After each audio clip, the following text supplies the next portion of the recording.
Hello and welcome to the Goldberry Artisans podcast. My name is Emily and I'm coming to you from the beautiful state of Maine. You can find show notes at goldberryartisans.com, and you can follow me and see what I'm up to in my occasional Instagram updates under the name Goldberry Artisans. It is quite windy today, but this was the only day this week that I'll have time to record, so I'll just try to talk a little louder. It's a beautiful fall day. Fall in Maine is absolutely gorgeous, and if you've never been in New England in the fall, you really should, because it's amazing. Today, I'm drinking Harvest Apple Tea from Winterwoods Tea Company.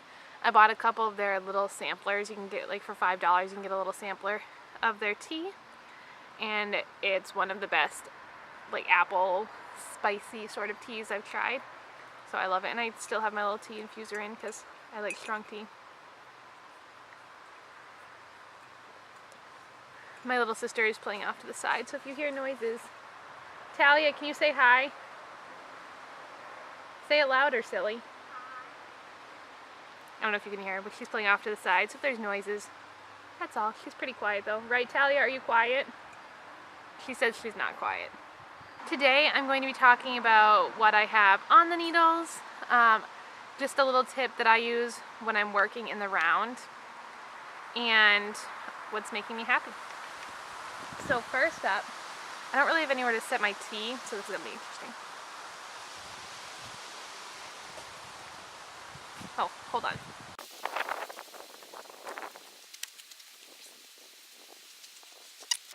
I went and got a little old bench so I can set my tea down while I talk to you. It's like my 4th or 5th cup of tea today, and it's not even 4 o'clock. It's great. So I have I have one half finished object. This is, I'm throwing the yarn. This is the left mitten. This is the Treehouse Mittens pattern by Melody of Mandarins. I'm knitting this using I'm knitting this using Peace Fleece DK Sport.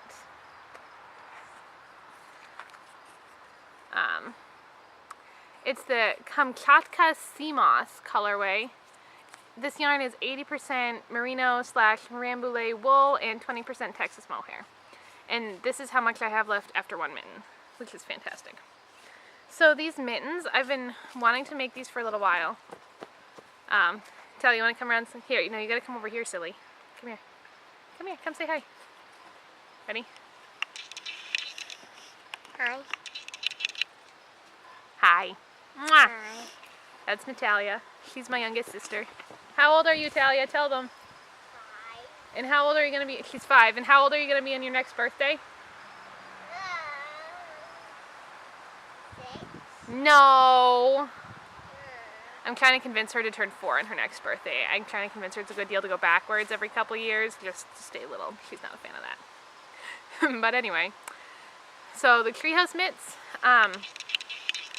I love this stitch pattern. Once you kind of just basically look at the chart and figure out what's going on, then it's really simple to do. And the rest, the body is, you're purling for the rest of it. The only knitting in this project is the ribbing and then the Tree of Life stitch pattern. It's the only time you're actually knitting. And a lot of this is cabling. But as long as you're fine with purling, then you're good to go in this pattern. But I love how this pattern looks with the pearl background. I mean, if you look at the right side, or the wrong side, I mean, which is the the knitted side, it just looks like there's absolutely no stitch pattern. But with the pearl background, the reverse stockinette stitch, I love it. This is definitely a rustic yarn. If you can see, there's hold on. Let's get some focus here. There's all sorts of these little flecks.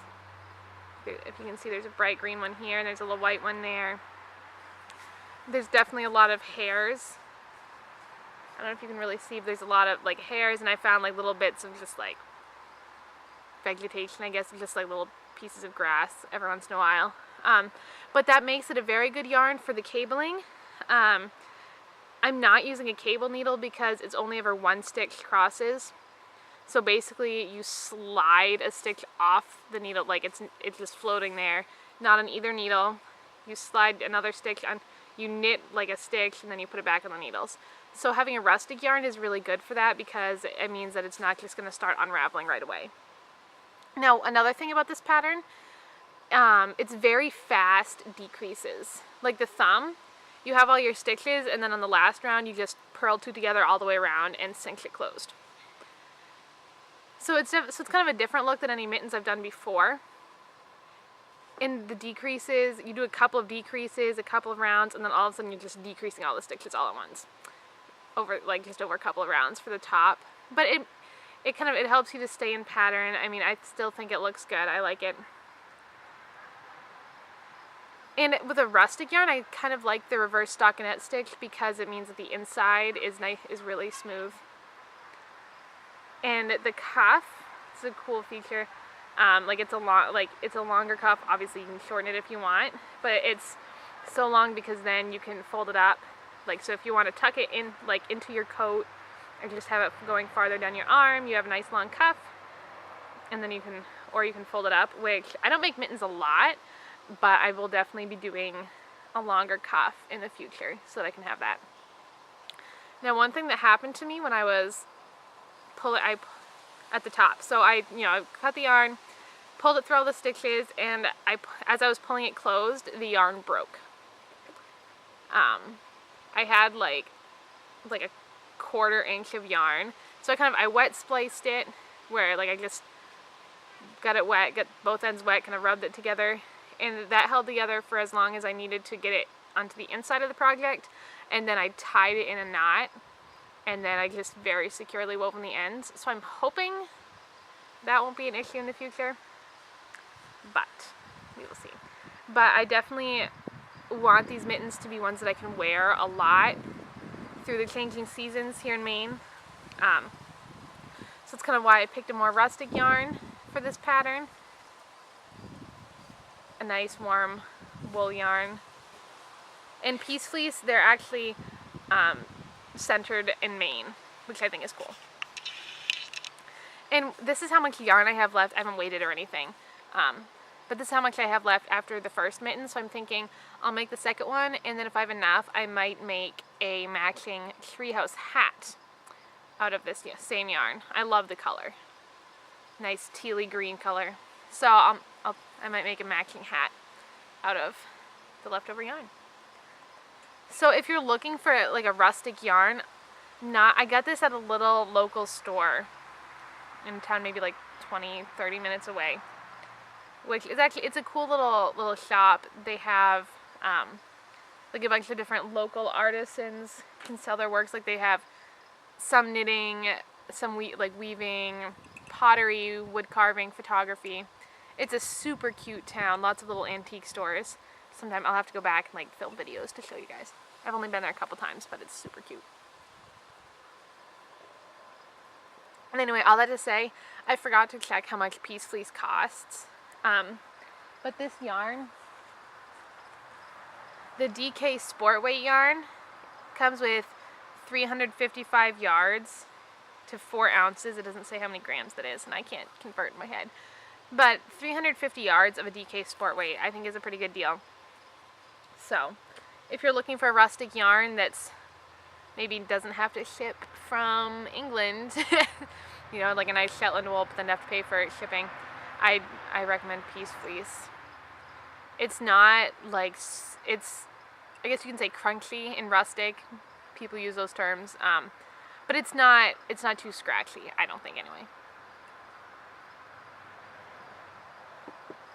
Next is another basically half finished object. I showed you last time like the couple of inches I had of ribbing done on a sock. And now it's almost done. Well, this one sock. Hold on. Before I throw my knitting needles everywhere. Okay. So this is the Gladys sock pattern. Hi Talia. She's a bit of a goofball, that one. Hi. Hi. Are you hanging around because you want me to make something for you too, huh? No. So this is the Gladys sock pattern by General Hog Buffer. It's a free Ravelry pattern. I'm knitting these for a friend, which is why I haven't Kitchener stitched the toe yet. I saw her at church yesterday, and I wanted her to try them on to make sure they fit before I grafted the toe. Just because that way, if I needed to, I could rip back the decreases and knit some more plain rows in the toe. Didn't you make me mittens last year for winter? I did make you mittens last year, you're right. So in the pattern, it actually called for a 2x2 rib at the top, but I really wanted to do a tubular cast on, especially it's because I love how it looks, but also if I'm making these for someone else, I want to make sure that it's going to be nice and super stretchy, and that's one of the best sock cast-ons I've found. So I just switched it to a 1x1 rib.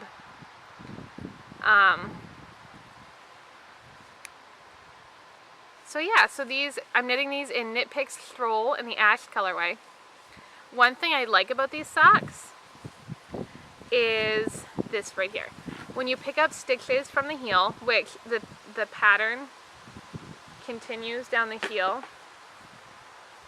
like the main pattern from the leg continues down the heel, when you go to pick up stitches from the heel flap, you keep the moss stitch going until like when you're doing your instep decreases, you are doing the SSKs and knit two togethers on the moss stitch, if that makes sense. But so basically it just makes that little triangle, which I think is cool. It helps continue the pattern. Talia is standing right behind my camera. Silly goose. So this is the pattern that I'm making Gladys socks. I like it a lot. I'm doing the 56 stitch pattern. I think there's 4 sizes that she lists in the pattern. So yeah, so it's based on like Guernsey patterns. So it's got this, I forget all the names of them. The rig and furrow pattern with the purl bumps and then the moss stitch. We'll get a zoom in on the stitch. Which I know last time I was talking about how I just really wanted to knit something textured, and these socks were perfect. My friend basically said I could pick, like she didn't have any stipulations for what she wanted the pattern to be, but she loves these, which makes me happy. So textured knitting plus knitting for somebody, it's working out really well for me. Okay, told you I'd make that face, Do I do that a lot, Talia? No. Well, I do it when I'm trying to transition. Don't know why I do it. Yes, you do. She guesses I make that face a lot. Well, you sometimes do. I sometimes do. What do you do? Oh, she's a goofball, is that little Talia over there. Hold on, I need a tea break before it gets too cold.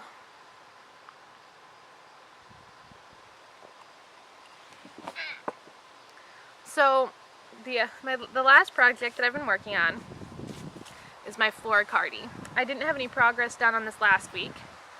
Well, last time. I keep saying week. It's been a little while.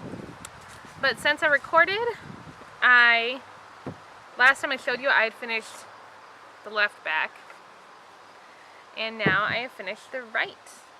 So it's basically you knit it seamless on the bottom, then you divide for the fronts and the back, and you knit them separately. So I knit this back, knit the left and the right, and now I've done just a few rows on the back. Talia, I thought you said you weren't going to bother me. Special guest appearance, everybody. So this is the Floricardi by Carrie Bostic Hogue, and I'm knitting this using Knit Picks Shadow lace weight yarn, which is a nice soft yarn. It's got sort of like a heathered look to it, with this pretty little flora pattern along the sides. And this pattern, it doesn't actually have sleeves. It's a short sleeved cardigan, so you do some casting on the fronts. Like you cast on a few stitches. You can see, sun's coming behind me, and then I'm gonna seam it. So that is coming along. I'm a little worried I might not have enough yarn. This is what I have left. We'll see. Thankfully the yarn's not that expensive. So I will see how far that yarn gets me.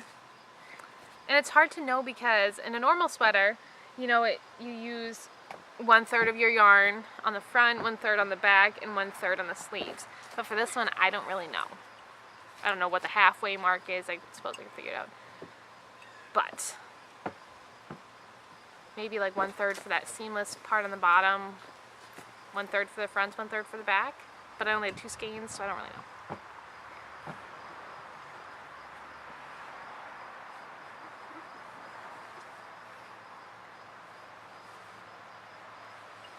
We're 2 of the only people home right now, so we're kind of hanging out, Tally and I. And I just wanted to share with you a tip that I do when I'm working in the round, especially on something like socks or a project like the treehouse mitts where there's a lot of non-pattern knitting, like where you're just knitting or just purling, in the case of the mittens. Because you know what can often happen when you have socks, if you're just doing plain stockinette, or like if you're doing a vanilla sock or the instep on the bottom and you're doing it over double pointed needles, you can often get a jog where you can see like here on the mittens. I'll turn this a little bit.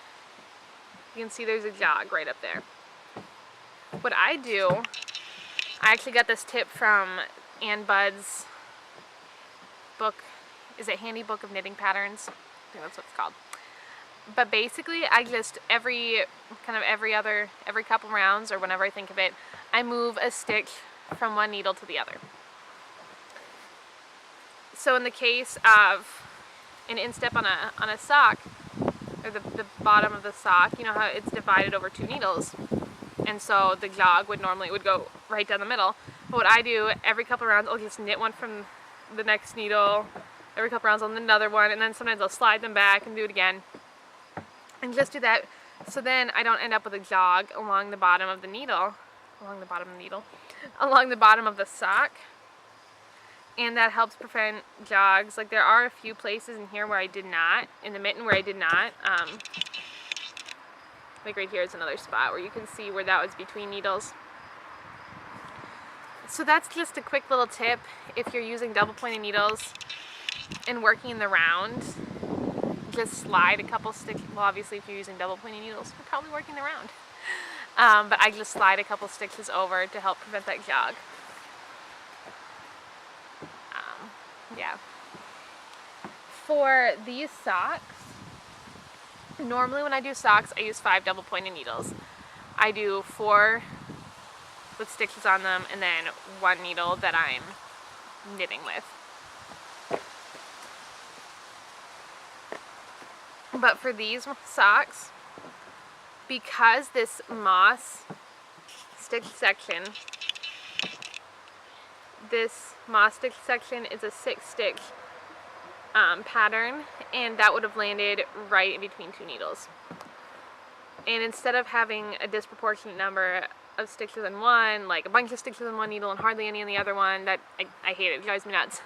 So instead I just had them all in one needle. For some reason that doesn't bother me as much, but that's what I did, because I didn't want to have a jog with these stitches either.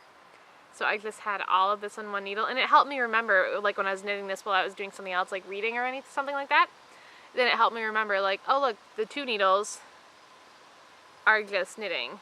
But suddenly when I get to this massive amount of stitches on one needle, it's all in pattern. So, I don't know if that helps you, but if you knit these mittens or something similar, then if that helps you, just use 4. If 4 needles works out better, just use 4, because why not? Now, I do not have a different topic for you today. That tip was kind of my other topic. I actually almost didn't record today because I didn't feel like I had a lot to talk about, or I didn't have like a different topic to talk about. But then I reminded myself, first of all, that this is the only day that I will have this week. This is the only day this week that I will have time to record a podcast. Every other day this week, I'm working from like 10:30 to 5:45, and then I have homework and class in the evenings, so it had to happen today. And also that every podcast episode doesn't have to be perfect. I had some progress on some projects that I wanted to show you and talk to you about, and so what if I don't have a gigantic other topic every single time? I won't have a different topic every single time. So if you have a topic you want me to talk about, or you have questions or whatever, then you can just let me know in comments or on Instagram or on Ravelry. I normally check my messages on there pretty frequently. So if you have any questions that you want me to talk about, or even if questions that you don't care if they're on the podcast, just let me know. I'm not a pro at all. I don't design patterns or anything like that. But if you have questions, I'd be happy to answer. My tea is getting cold. Must be time to wrap this up. My last segment today is just going to be what's making me happy. I say this every time. Fall in general. Fall things are my favorite. Last week I made pumpkin bread, and it was so good. It was delicious. I'll include the pattern. Are you throwing leaves? No, pine needles. Oh, throwing pine needles, not leaves. Difference. We're in a bit of a drought, so that combined with fall means a lot of pine needles on the ground. I tried to find a place to record with trees, like pretty leaves behind me, but right around our house we mostly have pine trees, which are beautiful in the winter, but the fall makes me a little sad. We have a few, like right in our yard that change color, but not a lot. Talia, they're in my tea. So pumpkin bread, I'll include the recipe in the show notes. My brain was on homework overload, and so I just took a break and made some pumpkin bread. Something else that made me happy this past couple of weeks was the start of the Fleece Wise series that a couple different podcasters are doing. Part 1 was on the New Hampshire Knits audio podcast, and I loved listening to that and just listening to Claire go and talk to a couple of different shepherdesses,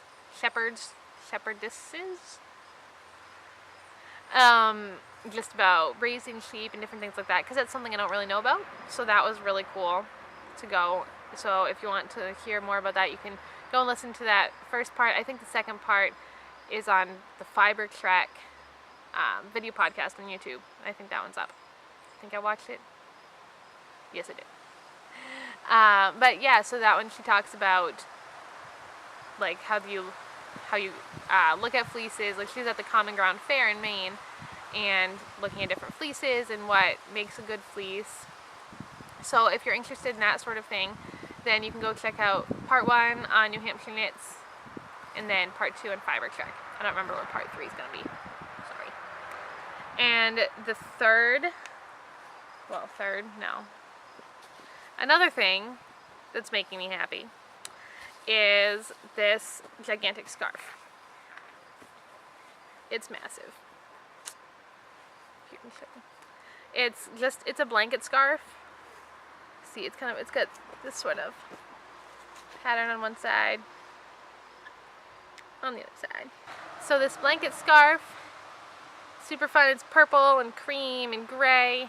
It's gigantic, and I don't really know how to wear it, but I've been wrapping myself up in it,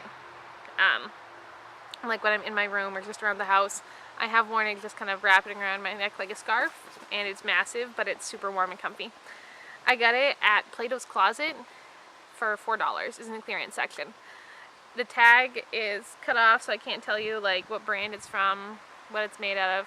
It feels, I think there's probably some wool in it, I don't know how much, but it's just so comfy and I love it so much. I totally understand the whole blanket scarf craze, trend, fad, whatever you want to call it. So that's all for me, from me. So that's all from me this week. And don't forget to enter the giveaway. All sorts of pine needles in my basket now from little sister. But don't forget to go enter the giveaway. It ends October 20th. You can enter on Ravelry. I'll have a link to the group in the show notes and in the description here on YouTube. But you can enter on Ravelry, search Goldberry Artisans Podcast, even just Goldberry Artisans. It'll pop up. The group will pop up. Just a giveaway to celebrate 100 subscribers. If you want more details, you can watch my previous episode or go to the Ravelry group. Again, I make no promises about keeping up with a Ravelry group because I'm bad at that. But I have loved reading all of your comments. To enter, you just have to answer the question, what is your favorite place to knit? Or where is your favorite place? And I want to reply to all of the comments that have been left, but I can't. That would mess up the numbering system. But I've loved getting to know each of you a little bit more, and thank you to those who have entered and just telling me what your favorite place to knit is. You don't have to be a member of the group to enter. Just pop on there and leave a comment. So thank you so much for watching. You can find show notes at goldberryartisans.com. I'm on Instagram at goldberryartisans. I'm on Ravelry at emilyruthb. And until I see you next time, happy fall and happy knitting. Bye. Talia, you want to come say bye? Huh? Get over here. Silly goose. Come here. Ready? Say, oh, get over here. Say happy knitting. Happy knitting. You gotta sound happy when you say it. Have fun knitting. Have fun knitting. Now wave. Can you wave? Bye. Bye. Can you smile and wave?